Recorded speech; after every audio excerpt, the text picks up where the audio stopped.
We're speaking with David Noble, author of Beyond the Promised Land, The Movement and the Myth. Before we talk a little bit more about the anti-globalization movement, I want to discuss a little bit how the idea of the Promised Land has become part also of social movements, which see that in a liberatory way. And, of course, Martin Luther King Jr. is one of the most, obvious examples of somebody who refers to that concept. Right. And you also talk about Marxism and how it's also kind of part of, or how it draws from that same inspiration. Can you go into that a little bit? Yes, absolutely. That is, if you have a derivative idea of history as salvation, and this goes back to millenarian constructions. I mentioned Joachim of Fiore wouldn't be familiar to most of your listeners. He's living in the 11th and 12th centuries, but this is a man who essentially formulated the idea of three stages of history, and culminating, of course, in the millennium, which is a word that only appears in the book of Revelation, referring to the 1,000-year period after the return of the Messiah.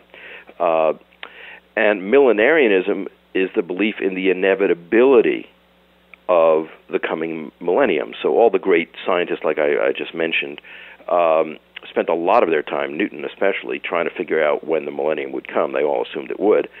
And this belief, this assurance, this guarantee came to suffuse movements of resistance, and especially in Europe, millenarian movements of the disenfranchised, peasant rebellions, etc. They were all motivated and inspired by mythologies, millenarian mythologies, various people identifying themselves as the returned Messiah. And that gave people a certain kind of confidence that, as we say, history was on their side, that their efforts will be successful because it is ordained, it is preordained, it is inevitable, it is part of God's plan. Okay, and modern movements such as the socialist movement was just a variation of millenarianism. The emphasis upon studying history so that we will know its direction, and therefore try to reconcile our actions with the known, determined course of history, as identified by the great thinkers, Kant or Marx or whoever, gives confidence to those who are participating, saying, this is inevitable. We are on the side of history, and of course, meaning the side of God. And therefore, we will triumph, and even if we fail today, and even if we apparently are losing, we know that we will prevail. Okay, and this goes back to the ancient Hebrews who are being destroyed by the Romans, and they start getting supernatural. The book of Daniel, for example, and then it comes to a peak in the story of Christ as well. That the persecuted, the oppressed, will in fact prevail because it is ordained. Okay, and again, it gave a sense of confidence, a sense of assurance, a sense of hope to people. The civil rights movement also was infused with this hope. The anti-globalization movement has none of it. Of course, there are so-called faith-based participants who very rarely examine their faith, which is, as I'm saying, the basis of all the ideas that they're railing against. I mean, faith-based resistance to the idea of globalization or the market, to me, is kind of absurd, because the market and the globalization are essentially derivative of the same faith-based orientation.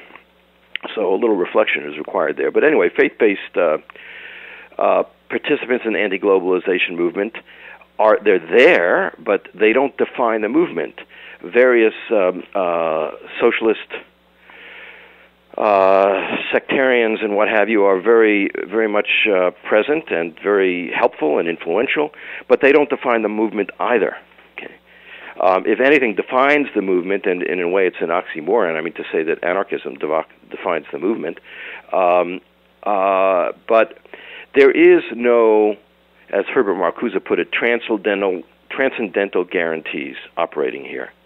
And that's why this movement is something new in the history of movements in the West, because it has departed from the fundamental mythology. It does not gain confidence or hope from such mythology, but rather from life itself, from existence in the present, from the affinity that people have with one another. That's what it's about. Okay. And when I say the here and now, I'm not being nihilistic at all. I'm being realistic, because what we're talking about here is essentially a return from exile from the present, from really the reality of our lives, into some kind of fictive, imaginative realm that ultimately absolves us of responsibility for our own lives. Well, that's a great way, I think, to wrap up this conversation. Before we go, do you have any thoughts you'd like to share with people as we're in this holiday season? Yes, well, just one. I mean, one thing has always been a puzzle to me, that children seem to outgrow belief in Santa Claus and the Easter Bunny, but somehow they don't outgrow the belief in Jesus Christ, Abraham, the Messiah, and it's a puzzle. They're all fairy tales. Thank you very much, David Noble, for joining us on CKLN.